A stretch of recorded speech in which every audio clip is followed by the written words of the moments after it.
Megastar Chiranjeevi మరోసారి తన మంచి మనసు చాటుకున్నారు. తనయుడు mega power star Ram Charan పుట్టినరోజు సందర్భంగా చారిటీ సంస్థలకు విరాళం ఇచ్చారు. ఇటీవల తెలంగాణ రాష్ట్ర ప్రభుత్వం చిరుని ఎన్టీఆర్ నేషనల్ అవార్డుతో సత్కరించిన సంగతి తెలిసిందే. గద్దర్ పురస్కారంతో పాటుగా ప్రశంసా పత్రం 10 లక్షల నగదు బహుమతి అందజేశారు. ఇప్పుడు ఆ మొత్తాన్ని వివిధ ఫౌండేషన్లకు చిరంజీవి డొనేషన్ ఇచ్చారు. అనాథ వృద్ధులను చేరదీస్తున్న సర్వ్ ఫౌండేషన్, అందుల కోసం పనిచేస్తున్న దేవనార్ ఫౌండేషన్, అనాథ పిల్లలను సంరక్షిస్తున్న వాల్మీకి నయశ్రీ ఫౌండేషన్లతో పాటు బసవతారకం క్యాన్సర్ ఆసుపత్రికి చిరంజీవి విరాళం ఇచ్చారు. అలాగే రామ్ చరణ్ ను కలవాలని కోరుకున్న సుమారు 30 మంది వృద్ధులను చిరంజీవి తన బ్లడ్ బ్యాంకు ఆహ్వానించారు. కొత్త బట్టలు పెట్టి వారికి స్వయంగా భోజనం వడ్డించారు. వారితో కలిసి కేక్ కట్ చేసి చెర్రీకి బర్త్డే విషెస్ అందజేశారు. దీనికి సంబంధించిన ఫోటోలు వైరల్ అవుతున్నాయి. శ్రీరామనవమి పండుగ, రామ్ చరణ్ బర్త్డే ఒకేసారి రావడంతో మెగా ఫ్యామిలీలో ఆనందాలు రెట్టింపయ్యాయి.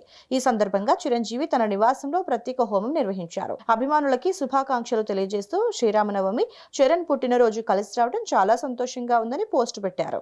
చరణ్ కి హనుమంతుడి ఆశీస్సులు ఉండాలని కోరుకుంటూ రాముడి అడుగుజాడల్లో నడిస్తే విజయం వరిస్తుందని తెలియజేశారు. శ్రీరామ జయం, ఆ శ్రీరాముని అడుగుజాడల్లో నడిస్తే మనదే విజయం.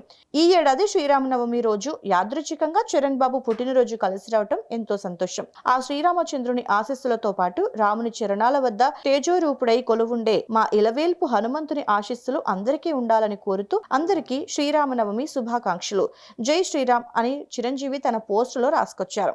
ఇంట్లో నిర్వహించిన పూజ, హోమం వీడియోని షేర్ చేశారు. ఇందులో చిరు, సురేఖ దంపతులు దగ్గరుండి రామ్ చరణ్ తో హోమం చేయిస్తున్నారు. చెర్రీ తన తల్లిదండ్రులతో పాటు నానమ్మ అంజనాదేవి ఆశీర్వాదం తీసుకోవడం కనిపిస్తోంది. రామ్ చరణ్ పుట్టినరోజు సందర్భంగా శుభాకాంక్షలు తెలియజేస్తూ చిరంజీవి ఓ స్పెషల్ పోస్ట్ పెట్టారు. చెర్రీతో చిన్నప్పుడు దిగిన ఫోటోలని పంచుకున్నారు. ఆ పోస్ట్ కి చరణ్ సతీమణి ఉపాసన స్పందిస్తూ అన్వీరాదేవి తన తండ్రికి కార్బన్ కాపీ అని పేర్కొన్నారు. ఉపాసన దంపతులకి జనవరి 31న జన్మించిన కవలల్లో ఒకరు అన్వీరా కాగా మరొకరు శివరాం. వీరికి మరో కుమార్తె క్లీంకార కూడా ఉంది. అయితే తమ చిన్న కూతురు అచ్చం చరణ్ లాగే ఉందని ఉపాసన తెలిపారు.